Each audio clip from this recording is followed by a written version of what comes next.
Experience and enjoy our region each week with the Appalachian Adventure.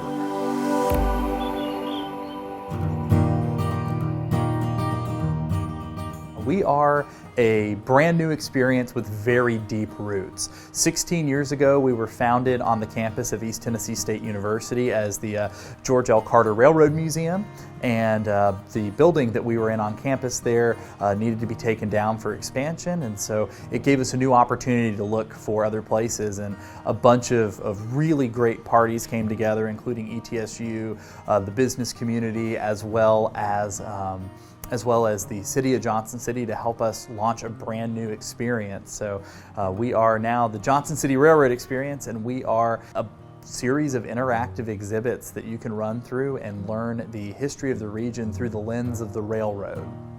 So as our board member Jenny Brock loves to say, but for the railroad, we would not be here. And you can say that about a lot of things in Johnson City. There was a merchant farmer by the name of Henry Johnson that prior to the Civil War saw that a rail line was going to be coming through the area, so he built a water tank with the hopes that these steam locomotives were going to have to refill their water tanks there. And sure enough, they did, and people started getting off the train, and because people were off the train, they needed a place to sit, so he builds a depot, and then they get hungry, so food service comes along, and people look at Buffalo Mountain like many of us do today and say, wow, this is a great place, who wouldn't want to stay here? And so hotels start popping up, and because of the industry that a rail corridor brought, the town comes into existence. So it takes the area from a bunch of farmers and frontier homesteads into an area of economic growth and prosperity. So the railroad is the lifeline of Johnson City.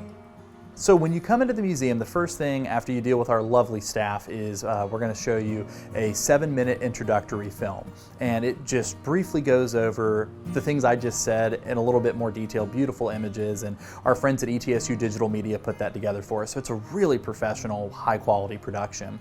And then you'll be in our front gallery, which features a model of East Tennessee in N-scale, as well as a locomotive simulator. So you can sit down and you can drive a train all through Appalachia, blow the whistle, ring the bell, make it run too fast if you want. It's all up to you. Then we have our East Tennessee and Western North Carolina Railroad Gallery, which thanks to a lovely supporter by the name of Mike Harden, we have the largest collection of East Tennessee and Western North Carolina Railroad memorabilia and artifacts in the world. So you're going to see the original ticket cabinet that sat in a depot in Elizabethton, and you're going to see gloves that mine workers wore up in Cranberry, North Carolina. And after you see this and learn a little bit about the operations side of the railroad, you're going to see probably the crown jewel of our collection, which is a model of that railroad that stretched from Johnson City all the way up eventually to Boone, North Carolina. But the first stop was Cranberry, which had a large iron ore mine there, and we're extending that that layout right now. So it's detailed and beautiful, and everything is based off of original historic images. And then as you go along, we also have a hobo exhibit that runs throughout the entirety of the museum.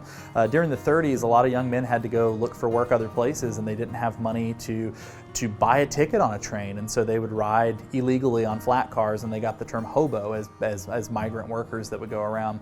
And they created a language because this wasn't strictly legal, and they would carve pictograms into fence posts and trees and things along the line that would tell you if this place was dangerous, was this place a place that would give you food, is there a mom at home with a baby that you don't want to wake up because they're nice but they'll be grumpy with you.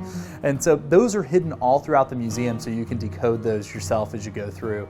Then you get into our Mountain Empire Model Railroaders Gallery. We have an associated model railroad club that's always accepting members if you're interested in joining, and they are building a layout that is based around Appalachia in the summertime. So it is time period agnostic, it is state agnostic, but basically you can expect beautiful Appalachian scenes and industries to operate on that.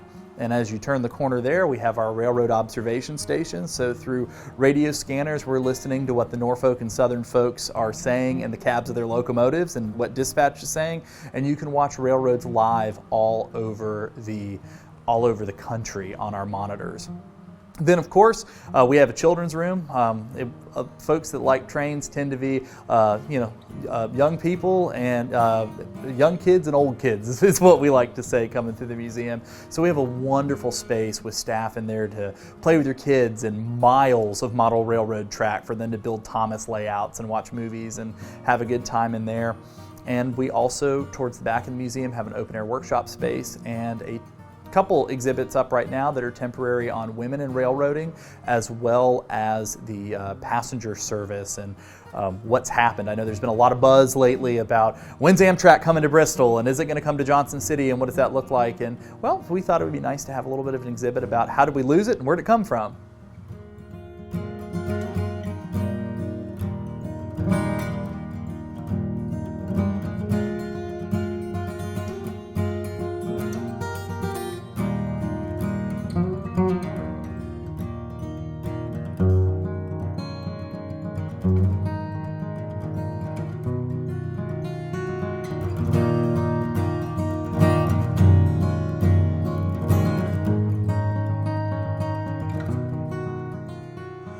If any of that sounds interesting, we'd love to see you at the Johnson City Railroad Experience, and we'll look for you down the tracks.